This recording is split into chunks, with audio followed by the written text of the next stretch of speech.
This is the Retro XP Podcast, a podcast dedicated to retro video games from the first and second generation with the Odyssey, Atari 2600, and Intellivision, all the way up to Generation 7 with the Xbox 360, PS3, and Wii.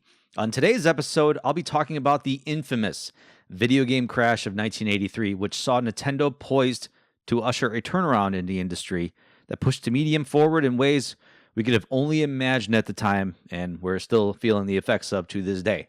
While it's easy to just blame E.T. and the Atari 2600 solely for the crash, there were many contributing factors that caused this. Not only will we be talking about 1983, we'll also talk about some other commercial failures of games in history, and maybe some reason as to why your favorite cult classic game hasn't seen another iteration in decades. It's one especially notable game. With that, let's get started.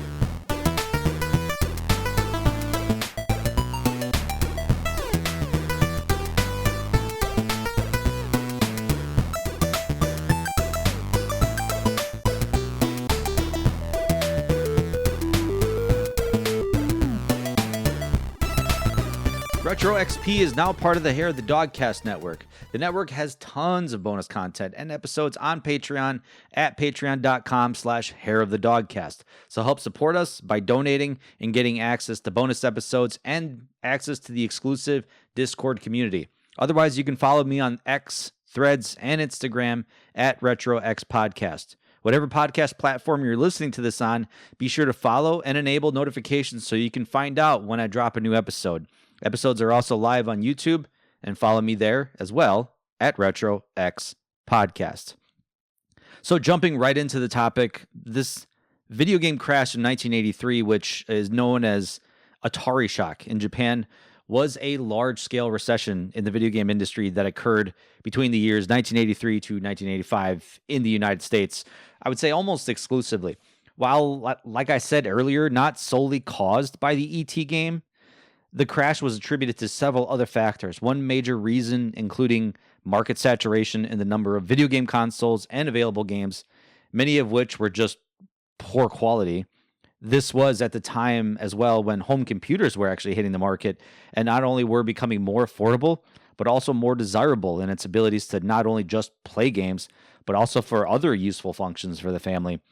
Waning interest in console games in favor of these personal computers, or as we know now as PCs, also played that role. Like I said, home video game revenue peaked at this time around $3.2 billion made in 1983, which is equivalent to $10.1 billion in 2024. Then after the later that year into next year, it fell to around $100 million, which is equivalent to $292 million nowadays, which was a drop of almost 97%. Amazing, going from 3.2 billion to 100 million within a year. I would call that a crash. The crash abruptly ended what is retrospectively considered the second generation of console video gaming in North America. Pretty much that's the way to end it. To a lesser extent, the arcade video game market also weakened as the golden age of arcade video games kind of came to an end, but I would say it changed a little bit with the technology in the arcade world kind of rising in more, wider spaces. This crash, lasting about 2 years, shook a then booming video game industry and led to the bankruptcy of several companies producing home consoles and home computers. And analysts at the time expressed doubts about the long-term viability of video game consoles and software as a whole, which is crazy to think about that we were that close. We were this close to literally not having home video game consoles, like to this day. However, we were saved by a relative newcomer in the game, Nintendo. Nintendo's been around, I think, for a very long time, but they were pretty new into the video game space. I think they've made other types of games, and I think a lot of card games for almost 100 years up until this point. The Nintendo Entertainment System, or NES, which you may hear me refer to it as the NES, or some of you say NES. I can't call it NES. Was released in October 1985 and was designed to avoid the missteps that caused the 1983 crash and the stigma associated with video games at the time. And I'll talk more about that later, kind of near the end. Not to mention having a great marketing campaign that actually convinced families and gamers alike that video games have only begun to flourish in our culture. So, interestingly enough, the first generation of home consoles crashed, which ushered the second generation of consoles. And of course, the second generation ended with another crash. So we have to start kind of from the beginning. Old console manufacturers died in favor of this second generation. So the systems that incorporated and encompassed the first generation from 1973 to 1980, and we're talking home console markets, they included systems like the Magnavox Odyssey, Home Pong, where it was just literally one game, Pong, TV Tennis, Electro Tennis, which was kind of similar to Pong, just a game where you could play tennis, and the Coleco Telstar and the Color TV game series. Kind of near the end, or I would say about over the halfway point, we saw the Fairchild Channel F come out in 1976, which was trying to beat the Atari 2600 into the market, but unfortunately it floundered upon release, ultimately being discontinued in 1983. The Atari 2600, you may hear this referenced by other people as the Atari VCS, VCS standing for Video Computer System. This came out in 1982. The 2600 was the dominant video game system in North America, and Atari, quote, had entered the vernacular as a synonym for the console and video games in general. So everybody knows the name Atari. It had hit the market, and it just hit, it hit it running, full sprint. However, it would not be long before Atari's mismanagement kind of led to its downfall. Poor decisions by Atari management at this time damaged both the systems and the company's reputation. Most notably, as we all know, the release of 2 games for the 2600, a port of the arcade game Pac-Man, which at this time, Pac-Man was a game developed by Namco, and it was one of the most played, if not the most played, arcade games at this time. And E.T., the Extraterrestrial, a big movie blockbuster that was coming out in 1982, and when there was a video game being developed at this time that was also highly anticipated. Pac-Man became the 2600's best-selling game, but was panned for not resembling the original. It was nowhere near it, and I think a lot of people bought it for the home console thinking it was going to be pretty equivalent to the arcade, which it was not. There was definite hardware differences, but the consumers just didn't know at the time. Arcade games were far better graphics for a long time before home consoles caught up, which is when we saw the death of the arcade scene, which actually I think that should be a future episode, is how arcades are kind of on the rise now, which I'm glad to see, but there was a point when arcades died, unfortunately.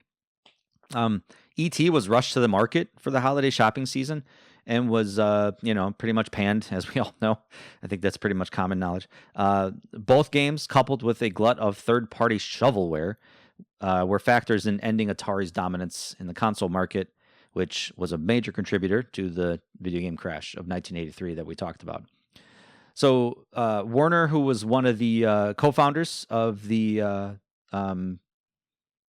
Atari Consumer Electronics Division, he ended up selling the Atari name and manufacturing and division of all this to Jack Tramiel in 1984. If you remember, Jack Tramiel was one of the original founding members of the Commodore and Commodore 64. So he had retired at this point, and of course, Jack Tramiel is just sitting on mounds of money. And when Atari kind of floundered in the crash, Jack Tramiel picked up the pieces.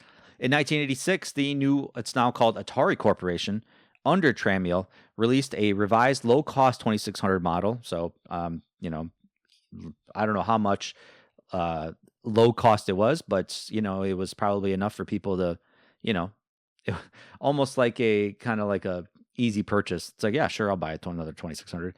And the backward compatible Atari 7800 in 1986, which was Atari's answer to try to compete with the NES at this time.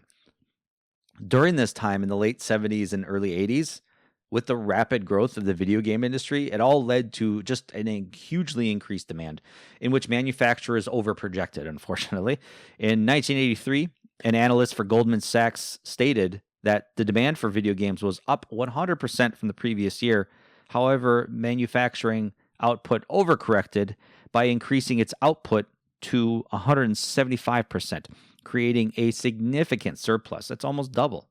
Atari CEO Raymond Kassar recognized in 1982, with his crystal ball, that the industry's saturation point was pretty imminent. However, he expected this to occur when about half of American households had a video game console, which was a pretty significant number at this time. I mean, for a relatively new technology, half of America had one. The crash occurred when about 15 million machines had been sold, which was very much an undershot of Kassar's estimate, and I would say in Atari as a whole. Michael Katz, who was the president of Atari's electronic division at this time, stated that the console market was too saturated, as 30 million consoles were sold by 1982 out of the 35 million households with children between the ages of 6 and 16. So Atari was trying to get into literally every household.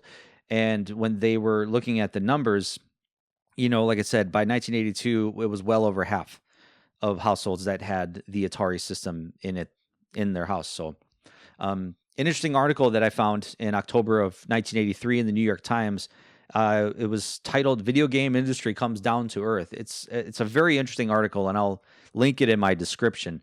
And it starts out basically saying the boom is over for the once high-flying world of video games. The electronic centipedes, outer space invaders, and spooky goblins that only a year ago seemed to have an extraterrestrial grip on the play hours of America's children are consuming each other like so many Pac-Men. Man, you could tell who was writing this. Dozens of the game makers that rushed into the field last year have dropped by the wayside, their visions of high profits proving to be as imaginary as the fantasy worlds pictured on the game screens. Though it once appeared that children would never stop zapping asteroids and blowing up tanks, industry people say that many youngsters seem to have been jaded by Donkey Kong and Chopper Command and have switched to home computers or returned to traditional non-electric fun. Basically, they went outside to go touch grass. The result has been a jolting upheaval for a leisure diversion that 5 years ago barely existed and 1 year ago seemed on an unstoppable roll. As a group, video game manufacturers are expected by industry analysts to lose hundreds of millions of dollars on game consoles and cartridges this year. And I mention again, this article was written in 1983. Thousands of jobs have been eliminated. Just last week, Warner Communications' Atari subsidiary reported a $180 million loss in the third quarter, in just a quarter alone. Crazy. Retail merchants stuck with bloated inventories of unsold games have slashed prices and are praying for a Merry Christmas. Hundreds of video game parlors have unplugged their machines and closed down. The bloom is off the rose, says Steve Hockman, president of the Crown Vending Corporation, a New York-based operator of game machines. Most of the operators I'm talking to are off 30 to 40% in revenues, and that translates to no profit or a loss.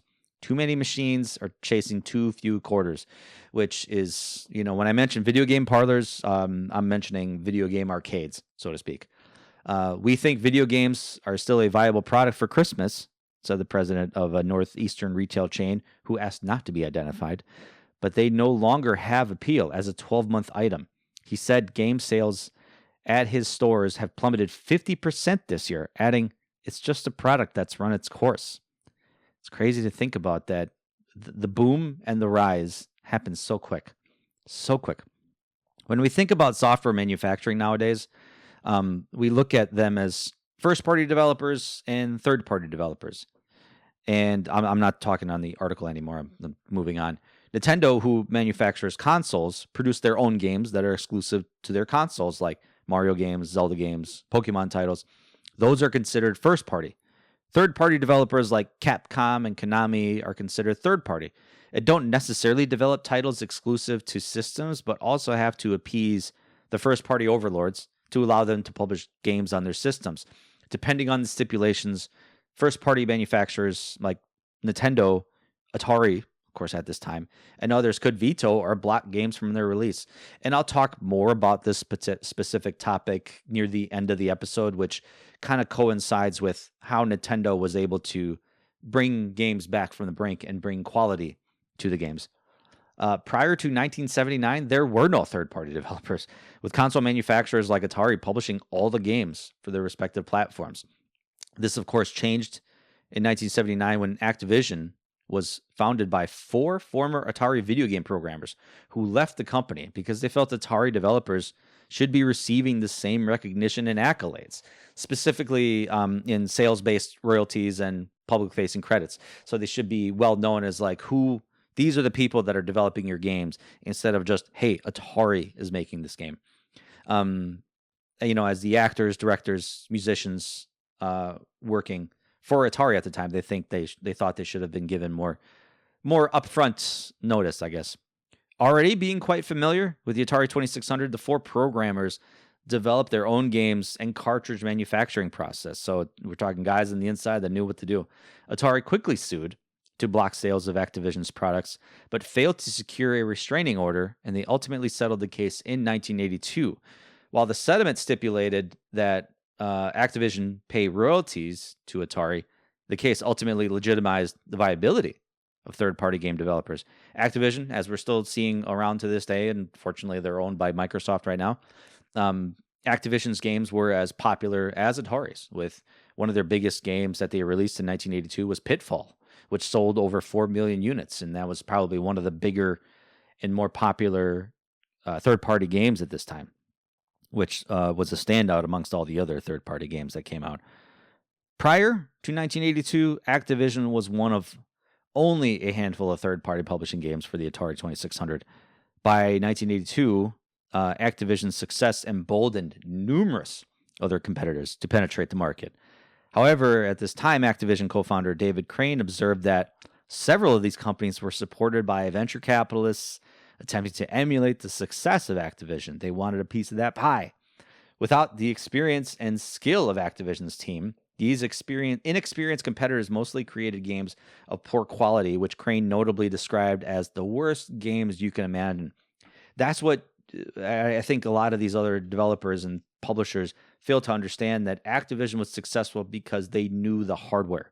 They knew what they were working on, so they were able to develop good games as a result of that. If you don't know the hardware, unfortunately, I don't think you're going to be as successful.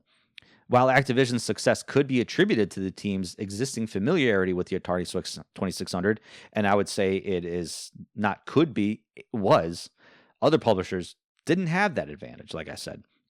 The rapid growth of the third-party games industry was easily illustrated by a number of vendors present at the semi-annual Consumer Electronics Show, CES. I talked about this earlier, that this was the precursor to E3, where Consumer Electronics Show had basically everything electronics, and then it had video games there too.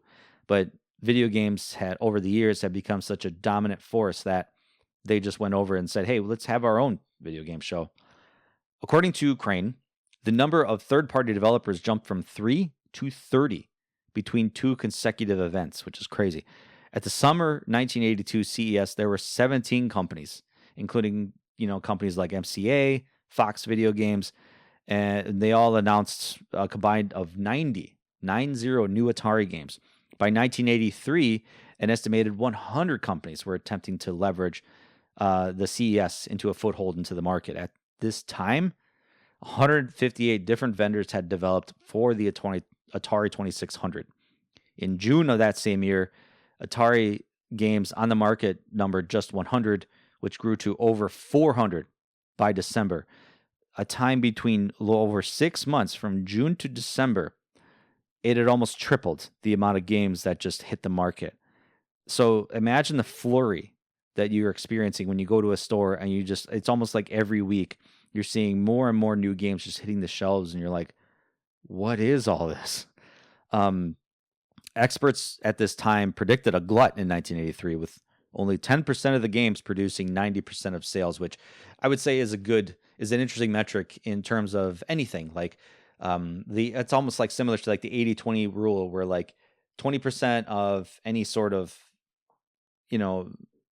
production makes 80% of the sales. So if you're coming in as a newcomer into a growing market, basically the 20% the highest people are going to be making everything. It's almost like content creation. At this point, when you talk about trying to get into podcasting or trying to get into video production on YouTube, and this is a side rant, 20% of the people are going to make 80% of the audience.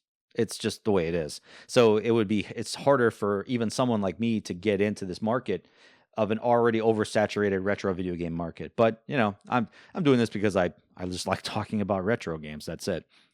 In an article posted by Byte Magazine in December of 1982, it had talked about an all too familiar trend in the entertainment industry, but this time about video games.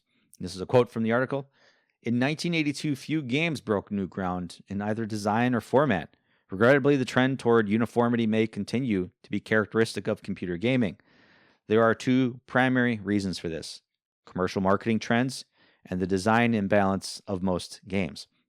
The microcomputer game industry, now keep in mind I'm using early 80s talk with this, the microcomputer game industry is subject to the same forces that shape other industries, the primary one being to make money. And I want to say that's true to this day. If the public really likes an idea, it is milked for all it's worth, and numerous clones of a different color soon crowd the shelves, which we still see to this day. Oh, God. That is until the public stops buying or something better comes along. Companies who believe that microcomputer games are the hula hoop of the 1980s only want to play quick profit. And when companies measure their success by quarters, both the calendar and coin variety, referring to arcades, designing innovative games is low on the list of priorities. We're still seeing this to this day. And that is the industry as a whole, no matter what rose-colored tinted glasses you're looking at it through. This is what video games are. It's chasing the next trend. Microcomputer games, back to the article. Microcomputer games are now part of the mammoth entertainment industry that focuses on your playtime and how much you will spend on it. Companies view games in terms of their knockoff potential, the same trend that affects television and movies. Look at Raiders of the Lost Ark, Tales of the Gold Monkey, and Pitfall, the movie, the TV show, and the game. Ironically, in an industry's rush to respond to demand, the original creative concept always seems to get copied rather than improved. Just as the birth of microcomputers spawned a seemingly endless succession of similar machines, the instant popularity of video games will beget generations of imitative software. While the industry isn't totally saturated with lookalikes, this year has seen more money poured into promotion and advertising than into developing new and innovative games. Does this sound familiar to you, anybody? If any of you guys are in the current video game market, if you're following trends, reading news of anything that's happening with the video game market, this is so eerily crystal ballish and predictive. This article was written, like I said, in 1982. And this is why sometimes you hear that saying, the more things change, the more they stay the same. And everything I wrote, I could have told you this article was written last week, and you could have believed it to be, wow, this really was kind of like what the trend is nowadays. So it's just crazy how, and this is a whole other side tangent too as well. You could look at video games as this pure artistic form of just abundance of creativity and abundance of, innovation and new things. And yeah, there is innovation in video games nowadays, but it's becoming harder and harder to find that innovation because marketing is a big part of video games and chasing what makes money. So, it just is what it is. The flood of new games was released into this limited competitive space. According to Activision's Jim Levy at the time, they had projected that the total cartridge market in 1982 would be around 60 million, anticipating Activision would be able to secure between 12 and 15% of that market for their production numbers.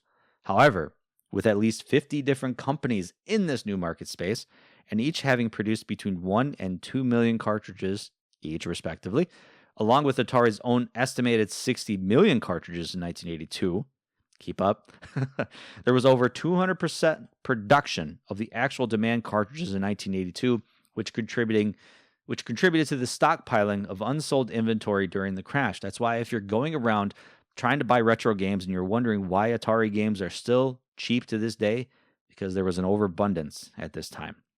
Well overabundance. The writing was on the wall for the video game industry at this time, as we started to see, As we saw, video games were rising in popularity, and so many tech companies, upstarts, venture capitalists, and businessmen wanted a piece of that pie. More interested, like I said earlier, in just getting a slice instead of making something good or worthwhile for the consumer. And I've said this numerous times already. I think just in this episode, but I fully believe that most video game manufacturers and publishers see us more as consumers and customers than anything else. They want to manufacture things that they think we will buy, and damn the consequences. So long as they get out, with money, they don't really care. Short-term gains while they move on to the other hot thing or trend. And that's kind of the fickleness of our brains, is that we're always hopping from one thing to another. So there's companies out there that are taking advantage of that. They're going to take advantage of that trend for a couple of years, try to see the trends of what's happening, and then move on to the next thing. And we're still seeing that. We've seen that in history even after this crash. And even to this day, we're seeing kind of like hops. And while we can think like, well, that's not what I want. Well, keep in mind, there's a whole million, 2 million, 3 million, millions of other people that are looking to that next thing that these companies are giving us. At this time, we started to see the rise of the home computer market becoming more and more affordable. Atari was manufacturing home computers at this time. However, IBM was the king. In 1981, IBM introduced the first IBM personal computer with a $1,565 base price, which now is equivalent to $5,413. Can you imagine spending $5,000 on a home computer? By 1982, the new desktop computer designs were commonly providing better color graphics and sound than gaming consoles and personal computer sales. And at this time, it was booming. The sales were booming. The TI, or the Texas Instruments 99 4A, and the Atari 400 were both being priced at $350, which is equivalent to $1,137 now, to compete with this, as well as the TRS 80 color computer. It was sold at $379. Commodore International had just reduced the price of their VIC 20 to $200, which, according to today's numbers, is $648, and the Commodore 64 to $499, which at that time was $1,626.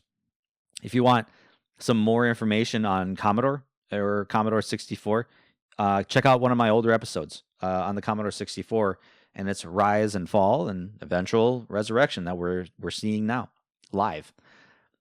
Some of the many benefits that home computers had versus home consoles were pretty widespread. I don't think I really need to go in depth with this, but not only did these computers have more memory, faster processors than a console, they also permitted more sophisticated games. Home computers could also be used for other tasks such as word processing, home accounting. Games were easier to distribute since they could be sold on floppy disks or cassette tapes instead of these ROM cartridges, which, of course, the floppy disks were much cheaper to produce, obviously. This opened the field to an increasing number of third-party software developers, too, as well. Writable storage media also allowed players to save games in progress, which was a useful feature for increasingly complex games, which was not available on the console era. You couldn't save your progress on a 2600 game. Sure couldn't. This also resulted in a 1982 price war between Commodore and Texas Instruments, which both companies were aggressively trying to reduce the price of their video game computer consoles. Commodore cut the retail price of the C64 to $300 in June of 1983, and even some stores were selling it for less than that. Dan Gutman, who founded in 1982 the Video Game Player magazine, in an article in 1987, recalled this time in 1983 that people asked themselves, why should I buy a video game system when I could buy a computer that will play games and do so much more? Despite this, demand was still too low, and manufacturers just couldn't price them low enough to spur increased demand. Companies reduced production in the middle of the year because of weak demand, and even as prices remained low, causing shortages as sales suddenly rose during Christmas season, only the Commodore 64 was widely available, with an estimated more than 500,000 computers sold during Christmas. At this time, Texas Instruments had such a bad run that it exited the home computer market in 1983. Things got worse, of course, and Gutman further wrote, video games were officially dead as computers were hot. And this is this is despite the market saying otherwise. He renamed his magazine Computer Games in October 1983, but he also said, quote, "I noticed that the word games became a dirty word in the press. We started replacing it with simulations as often as possible. Soon, quote, the computer slump began. Suddenly, everyone was saying that the home computer was a fad, just another hula hoop." And going back to first and third party sales, it was all looking bleak. With the release of so many new games in 1982 that flooded the market, most stores just didn't have the space to carry these new games and these new consoles. As stores tried to return the surplus games to the new publishers, because they were like, "We can't sell this, take it back." The publishers had neither new products nor cash to issue refunds to retailers. Many publishers quickly folded at this time. Unable to return, just basically entered the space and then exited almost as quick as like a fart in the wind. Unable to return the unsold games to defunct publishers, the stores marked down the titles and placed them in discount bins and sale tables. Recently released games were initially sold for $35 US, which is equivalent to $116 now. So I don't want anyone hearing about like, oh, video games are too expensive these days. Back then they were more. They were putting these $116 games in bins now for $16, which is today's numbers. But of course, at that time, they were $5. The presence of third-party sales drew the market share that the console manufacturers had. Atari's share basically fell from 75% in 1981 to less than 40% in 1982. The bargain sales of poor quality titles further drew sales away from the more successful third-party companies like Activision, due to just poorly informed consumers being drawn by price to purchase the bargain titles rather than quality. So you come into a store, you see all these games everywhere, and it's like, hey, this game's $35, but there's like a bargain bin of games for $5. Think I'm going to try the $5 games, save a bit of money. Keep in mind, not a lot of people had disposable income at this time. By June 1983, the market for the more expensive games has shrunk dramatically and was replaced by a new market of rush-to-market, low-budget games. So they were just churning games out just to get them out the door and pricing them accordingly. Activision co-founder David Crane said that those awful games flooded the market at huge discounts and ruined the video game business. Switching gears, culturally there was a shift during this time as well. As I was 2 years old in 1983, I, of course, had no recollection of this time, but the saturation began to bore gamers, it seems. Going back to that earlier New York Times article I mentioned, the kids were just bored of the same old crap, and also parents were worried that they'd rot their kids' brains. The article quoted, "The rapid spread of games triggered fears among many parents that there was something unhealthy about their children captivated for hours before the television screen, fighting imaginary wars and smashing apart brick walls. Worried citizens in a number of towns managed to get ordinances passed, outlawing game arcades or limiting the amount of hours during which school-age children could play." Crazy that cities are just like passing these laws. All of the outcry may have been for nothing, though. Some children, fickle as ever, have cut down their game playing for the most childlike reasons of all: boredom. "A while back, a lot of games like Pac-Man I used to like a lot," said Chris Foudy, a 12-year-old who lived in Crestkill, New Jersey. "Now these games are just really boring. They're all the same. You kill the invaders and that's it. Boring."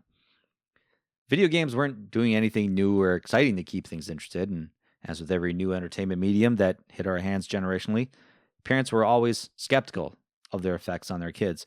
Would these video games make them stupid? Would they cause them to go blind sitting close to the TV? Would they become addicted? Keep in mind, video games were still a relatively new medium with little research to back any of these claims up. Thankfully now, we have more research, and while there are serious claims of video game addiction being a problem, other positive benefits to play are well documented and vetted by research. So it's a little bit better now that we have had almost 30, 40 years of research here. A massive industry shakeout resulted at this time. Magnavox abandoned the video game business entirely. Imagic, who was a publisher for Atari, withdrew its IPO the day before its stock was about to go public. And, of course, the company later collapsed in 1986. Mattel's electronic division chalked up a $200 million plus deficit in 1983. Activision had to downsize across 1984 and 1985 due to a massive loss of revenue. and to stay competitive and maintain financial security, began to develop games for the personal computer. Within a few years, though, Activision no longer produced cartridge-based games and focused solely on personal computer games. Of course, that changed. Activision's now ended up making cartridge games as well, but kind of. Atari was one of the companies most affected by the crash. They were the biggest player in the game, and of course, the higher you are, the harder your fall. As a company, its revenue dropped significantly due to dramatically lower sales and cost of returned stock. By mid-1983, the company had lost $356 million and was forced to lay off 30% of its 10,000 employees and moved all of its manufacturing to Hong Kong and Taiwan. Cheap labor. Unsold Pac-Man, E.T. the Extraterrestrial game, and other 1982 and 1983 games and consoles started to fill their warehouses.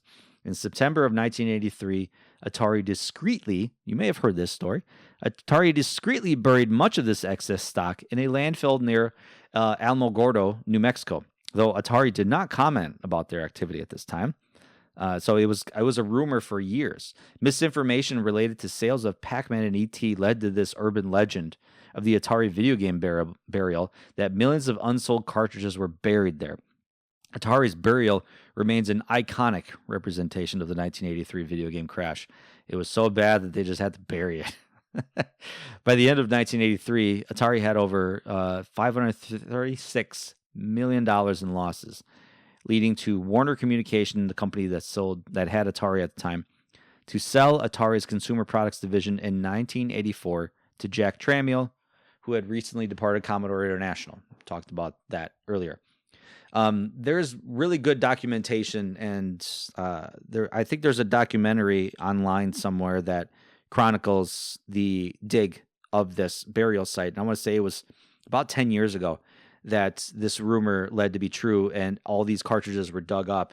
And funny enough, I think I remember at the time, collectors were getting their hands on these ET games and then pricing them these ridiculous prices, trying to kind of cook this nostalgia of like, this is an ET game that was dug from underneath the ground. So they thought it was going to be more expensive and people would be buying almost like a piece of history, but that really didn't pan out because it was still a trash game. No one wants to pay overpriced cost of a trash game, despite the fact that you just dug it out of the ground. So didn't work out as well as they thought. E.T., the game at this time was based on Steven Spielberg's popular 1982 movie of the same name, and the game was reportedly coded in just 5 weeks from start to finish. 5 weeks. This Atari 2600 game was rushed to the market for the 1982 holiday season, as it was greenlit very last minute by Spielberg himself. The development of this game is very well known. I want to say one of the original creators, and I'm speaking off the top of my head here, I don't remember his name, but I remember reading like a little bit on like how he did the best that he could. And the fact that he had a fully functioning game come out within 5 weeks is nothing short of a miracle. And this guy did the best that he could with the best that he had. So even with 1.5 million copies sold, the sales figures came nowhere near Atari's expectations, as it had ordered production of 5 million copies. Oh my God. With many of the sold games being returned to Atari for refunds by dissatisfied customers. I mean, like I said, the fact that it was a functioning game was a miracle in and of itself. It was a trash game. Trash game. I didn't even know what's happening when I was playing it. I played it once and I was like, I don't even know what's going on. The fallout was happening and consumer demand was dropping, as well as confidence by retail companies.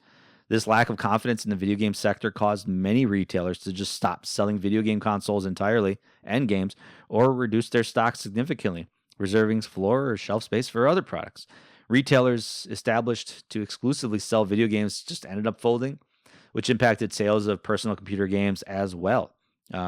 Even though, like I said, PCs were doing well at this time, they still were affected by the home console market. Just games in general was just, it was a blanket effect.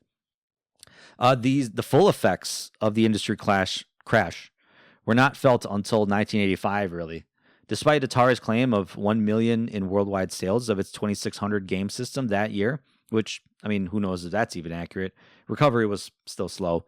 The sales of home video games had dropped from 3.2 billion in 1982 to 100 million in 1985. Analysts just doubted the long-term viability of the video game industry. And according to Electronic Arts' Trip Hawkins, who was the founder of the company, it had been very difficult to just convince retailers to carry video games at all due to the stigma carried by the fall of Atari up until 1985. EA had only been a major third-party publisher since 1982 at this time, and remains to this day one of the only remaining third-party publishers to still be active, from that time. So, they're up there with Activision. Not only was the home console market hit, but arcades as well. Between 1980 and 1982, arcades had doubled to 10,000. Industry analysts during this time, though, according to this New York Times article I referenced earlier, estimated more than 1,500 of them have closed since 1983.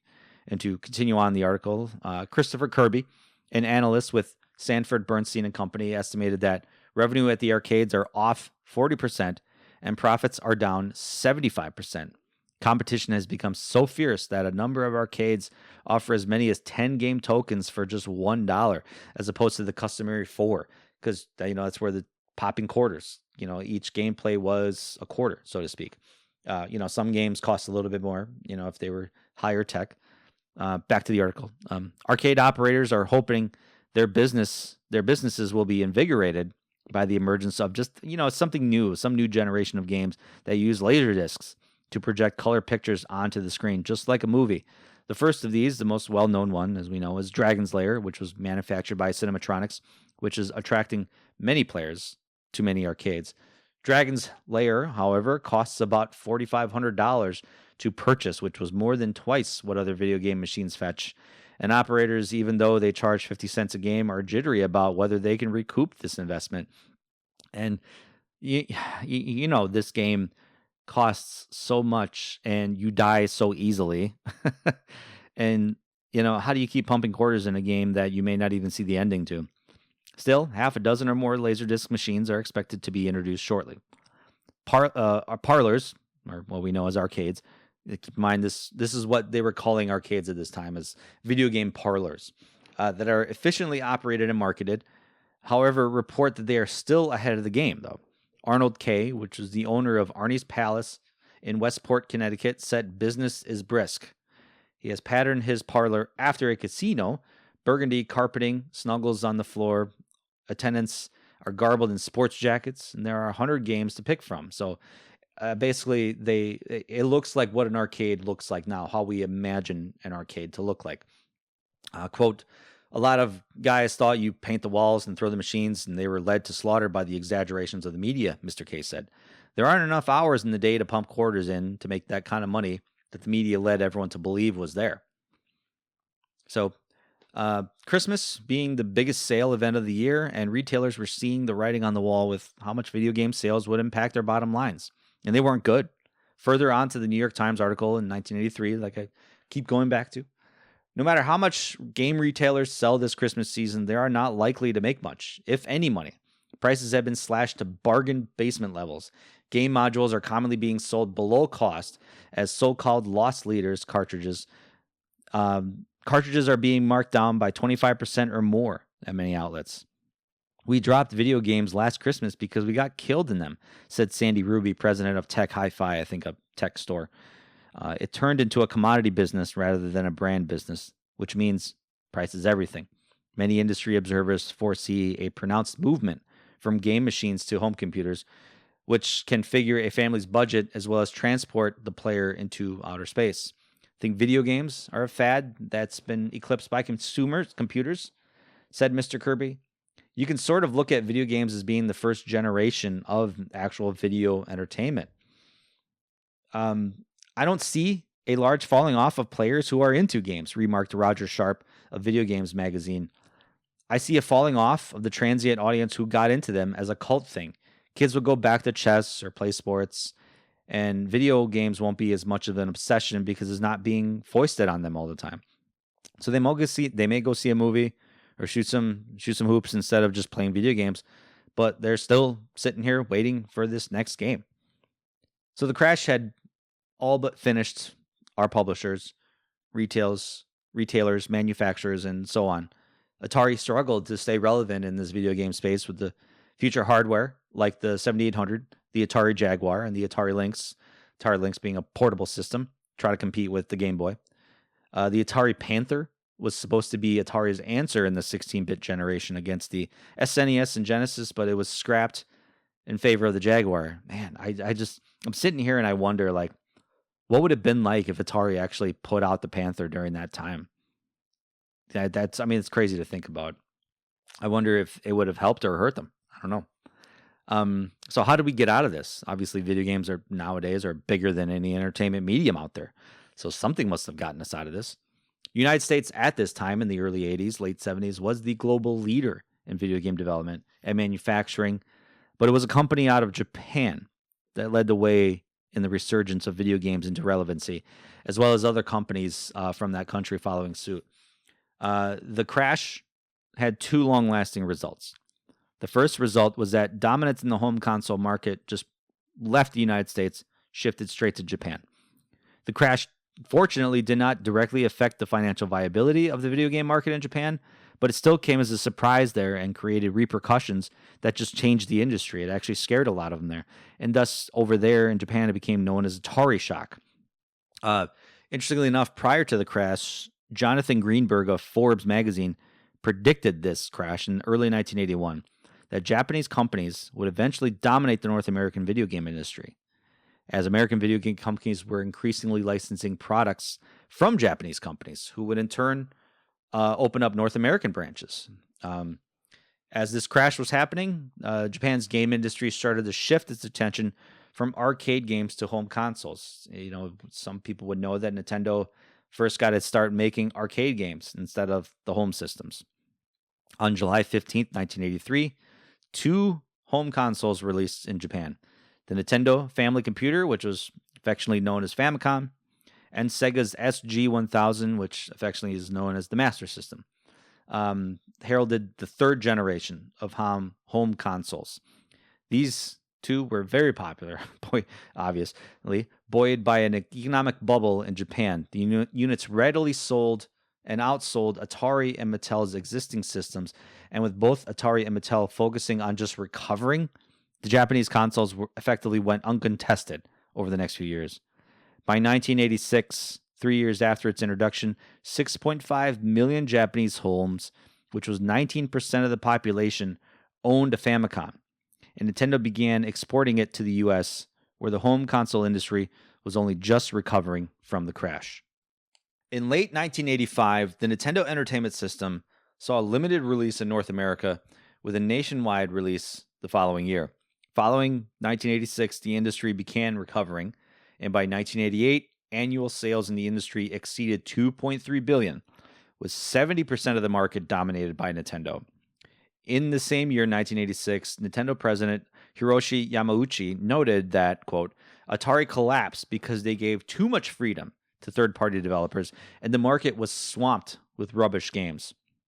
In response, Nintendo limited the number of titles that third-party developers could release for their system each year and promised its infamous seal of quality, which, if you bought a Nintendo-published game, you saw that seal of quality on the cover, which it allowed to be used on games and peripherals by publishers that met Nintendo's quality standards. Nintendo was very aware of the reputation that video games had during this time, and I video games quote, and changed much of their language and system design to reflect that. This impact on the retail sector of the crash was the most formidable barrier that confronted Nintendo as it tried to market the Famicom in the United States. Retailers were opposed to video games, and their opposition was directly responsible for causing Nintendo to brand its product the Nintendo Entertainment System. When you see the name Nintendo Entertainment System or NES, you don't see video game system. Instead of naming it the Nintendo video game system, so to speak. Can you imagine that? We wouldn't have the NES or NES, you nerds. And also using terms such as a control deck, a game pack, as well as producing a toy robot called Rob to convince toy retailers to allow it in their stores. Pretty clever. Furthermore, the design for the NES used a front-loading cartridge slot to mimic how video cassette recorders, VHS tapes, popular at the time, were loaded, further pulling the NES away from previous console designs. Because the original Famicom had a top-loading slot, which was obviously that's what it was in Japan. Eventually, the NES had a redesign where it created a top-loading slot. I think probably once the image of video games improved. By the time the U.S. video game market recovered in the late 1980s, the NES was by far the dominant console in the United States, leaving only a fraction of the market to the Atari. I don't know what that fraction is, but I gotta imagine it's less than 1%. By 1989, home video game sales in the United States had reached 5 billion, surpassing that 1982 peak of 3 billion during that previous generation, the second generation. A large majority of the market was controlled by Nintendo, obviously, sold more than 35 million units in the United States at this time, exceeding the sales of other consoles and personal computers by a considerable margin. New Japanese companies tried to enter this market to challenge Nintendo's success, seeing they wanted a slice of that pie, just like everyone does, with NEC's TurboGrafx 16 and the Sega Genesis, both released in the US in 1989. TurboGrafx underwhelmed and didn't really capitalize on the market, but the Genesis's release set the stage for probably the first biggest rivalry in video game history with between Sega and Nintendo in the early 1990s. One of the biggest causes, like I said earlier, was the downfall of the video game market of the oversaturation of slop third-party games. Mattel and Coleco during the time implemented lockout measures to control third-party development, so they could be kind of like their own self-publishers. The Atari 2600 was completely unprotected, and once information on its hardware became available, little prevented anyone from making games for the system. That's why Activision became so popular. They knew the hardware, so they were able to make games for it, and good games nonetheless. Nintendo thus instituted a strict licensing policy for the NES that included equipping the cartridge and console with lockout chips, which were region-specific and had to match in order for the game to work. So you couldn't just produce a Nintendo game unless you knew what that lockout chip required. In addition to preventing the use of unlicensed games, it also was designed to combat software piracy, which really at this time wasn't a problem in North America or Western Europe, but pretty rampant in East Asia. You can go to a market and buy bootleg anything in East Asia at this time, and I think even to this day. Initially, Nintendo was the only developer for the Famicom and NES, but they became under pressure from Namco and Hudson Soft and other companies. Eventually, they opened up to third-party development, but instituted a licensing fee of 30% per game cartridge for these third parties to develop games, this is a system used by console manufacturers still to this day. Nintendo maintained strict manufacturing control and required payment in full before manufacturing. Damn, hard sell. Cartridges could not be returned to Nintendo, so publishers assumed all the financial risk of selling all units ordered. Nintendo also limited most third-party publishers to only 5 games per year on its systems. Some companies tried to get around this by creating additional companies. Konami, very notorious for creating the Ultra Games label, so they could produce more games for the system. Nintendo ultimately dropped this rule by 1993 after the release of the successor Super Nintendo Entertainment System. So there you have it. Nintendo saved the day, I guess. Whatever you have to say about them, whether it be good or bad, they were sticklers for quality control and ultimately was what the video game industry needed at the time. Games are supposed to be fun, and while admittedly it's a frivolous hobby that requires a lot of disposable income, which isn't what a lot of people had at this time or, even now to this day, it required manufacturers and developers to make good games that ran well and, of course, were ultimately fun. I would say that the lessons learned from this time were pretty widespread, and we're still feeling the effects to this day. While we saw the rise of PCs becoming more of a staple in our homes at this time and becoming eventually a premier place to play video games, both in terms of graphics and storage, there still was a place for the ease and comfort of a home console you could just plug right into your TV and require little setup. So in our history, obviously this being the biggest history in video game history this piece of video game history that affected much of how we see video games nowadays. There were some other like notable failures in, video games, besides ET. Obviously we've had some recent ones that failed drastically. While they're important to note in terms of not repeating the past and kind of almost predicting the future, this is a retro gaming podcast. One of the most notorious PC video game failures was Battle Cruiser 3000 AD. I never heard of this game, but apparently it was hyped for almost a decade before its disastrous release in the US and Europe. And this game was a brainchild of Derek Smart, who was an independent game developer who was renowned for lengthy and aggressive online responses to perceived criticism. The concept of this game was so ambitious, basically giving the player command of a large starship with all these duties like navigation, combat, resource management, and commanding crew members. And at this time, wore on, numerous delays. Excitement ended up turning into frustration eventually. Within the online community, this of course was in the mid-90s when the internet was still coming around. Derek Smart exacerbated the negative air by posting liberally on Usenet. At this time, Usenet was one of the first widely used message boards on the internet when the internet was in its infancy. The posts ignited one of the largest flame wars in Usenet history, and I know there's probably a way to find to track a little bit of the screenshots and some other like descriptions and text of what this flame out and flame war was.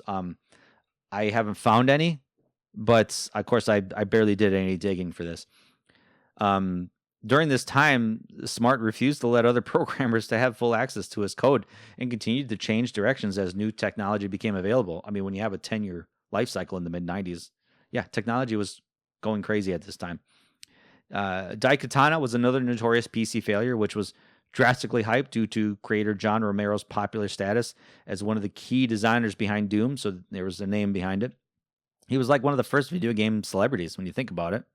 However, after being wrought with massive overspending and serious delays, the game finally launched to pretty poor critical reaction because of bugs, lackluster enemies, poor gameplay, and production values, all of which were made worse by its heavy marketing campaign, proclaiming it as the next biggest thing in first-person shooters. Another one was Beyond Good and Evil, which came out in 2003. This flopped commercially. A former Ubisoft employee, Owen Hughes, stated at the time that if it was felt that the simultaneous releases of other competing titles like Tom Clancy's Splinter Cell, Prince of Persia: The Sands of Time, and the game 13, which that also was not a great game. This made all of that made an impact on Beyond Good and Evil's ability to achieve interest with the public, which I don't think I agree with that. But the game's commercial failure led to Ubisoft postponing plans for any subsequent titles in this series. We last saw a trailer for Beyond Good and Evil 2 in 2017, 14 years after the release of the original game. And to this day, we're still waiting to hear more. Conker's Bad Fur Day, which is a 3D platformer by Rare on the Nintendo 64, is very expensive, and a lot of people kind of have these nostalgia glasses of remembering it fondly, but it didn't sell well. The game was kind of different than what Rare has done in the past with Banjo-Kazooie and Donkey Kong 64. It had mature humor, aimed for mature audiences. It featured profanity, graphic violence, and pretty off-color humor. The game was originally designed to be family-friendly, but then they retooled it after pre-release versions of the game were criticized for their similarities to, basically Rare's previous games. Conker's Bad Fur Day only sold 55,000 copies by April 2001.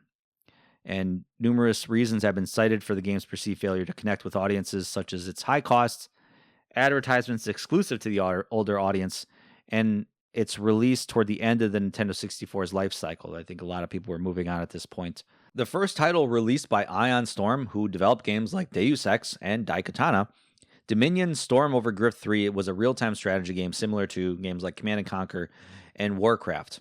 The game was originally developed by Seventh Level, but was purchased by Ion Storm for a cool $1.8 million. The project originally had a budget of $50,000 and was scheduled to be finished in 3 months with just 2 staff members. Due to mismanagement and Ion Storm's inexperience, the project took over a year, cost hundreds of thousands of dollars, and then it was released in July of 1998. It received pretty bad reviews and just sold poorly. The game divided employees working on Daikatana, arguably leading to the walkout of several key development team members. This all put a strain on Ion Storm's finances, leading to the one well-funded startup to scramble for cash as Daikatana's development extended over several years. Ion Storm, interestingly enough, was not only run by John Romero, but also Warren Spector. Warren Spector was the main guy that developed Deus Ex at this time. Known for being the first adventure game by LucasArts to use three-dimensional graphics, Grim Fandango received positive reviews, won numerous awards, but it sold very poorly. And unfortunately, this game came out in 1998, which, if you know, 1998 saw the releases of games like Half-Life, Metal Gear Solid, and The Legend of Zelda: Ocarina of Time. And it sold about 95,000 copies up to 2003 in North America, which excluded online sales. But I don't think a lot of people were buying this game online at this time. Worldwide sales up to 2012 were between 100,000 and 500,000 units. That's a very wide range. Developer Tim Schafer, along with others of the Grim Fandango development team, would actually leave LucasArts at this time to begin a new studio, Double Fine Productions, who are still around to this day. They've, depending on how you like their game content, they're, hit or miss with some of their stuff. Tim Schafer's perspective is that the adventure game genre did not lose much of its audience as it failed to grow while production costs continued to rise. This made adventure games less attractive investment for publishers. And at this time, first-person shooters were becoming even more popular. People wanted more faster gameplay as opposed to just slower adventure games. At least, you can actually buy a remastered version of this game right now. So, if you want to experience it.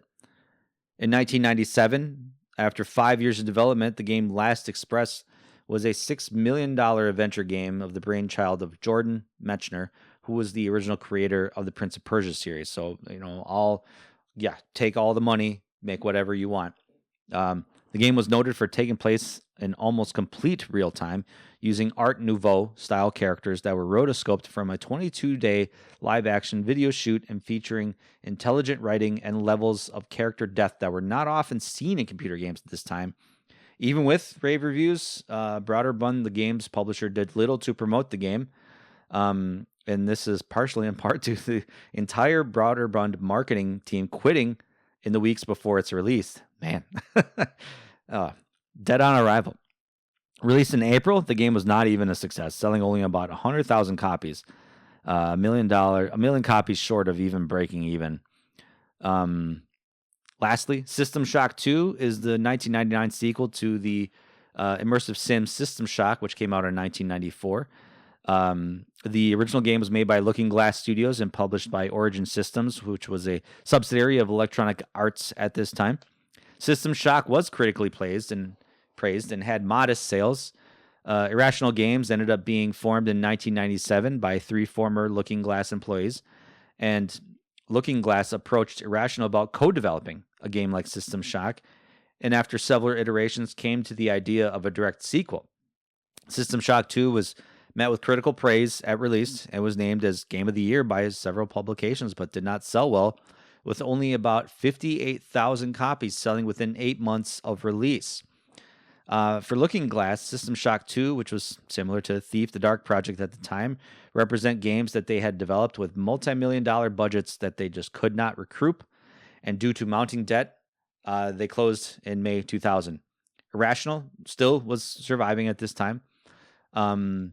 Irrational wanted to just make another System Shock game, but Electronic Arts owned the IP of System Shock, so they weren't going to get rid of it. So they weren't going to publish it as well because, the sales of System Shock 2 failed to meet expectations. Instead, Irrational went out to develop BioShock series with Take-Two Interactive. So they made out okay. yeah, so that about wraps it up in this episode. So thank you for listening. Be sure to follow me on my socials on X, Threads, and Instagram at RetroX Podcast. Whatever podcast platform you're listening to this on, be sure to follow and enable those notifications so you can find out when I drop a new episode. Episodes are also live on YouTube, and you can follow me there as well at RetroX Podcast. This episode took a lot of research and a lot of different perspectives on, so I really appreciate you listening. I really appreciate you diving in. If you go over to patreon.com/Hair of the Dogcast, you can help contribute to us by donating as little as $3 a month to the Hair of the Dogcast network. You can get access to a lot of pre-release episodes and also to the Discord community where we can actually talk and discuss a lot of what I'm talking about on these podcast episodes. So thanks for listening, guys.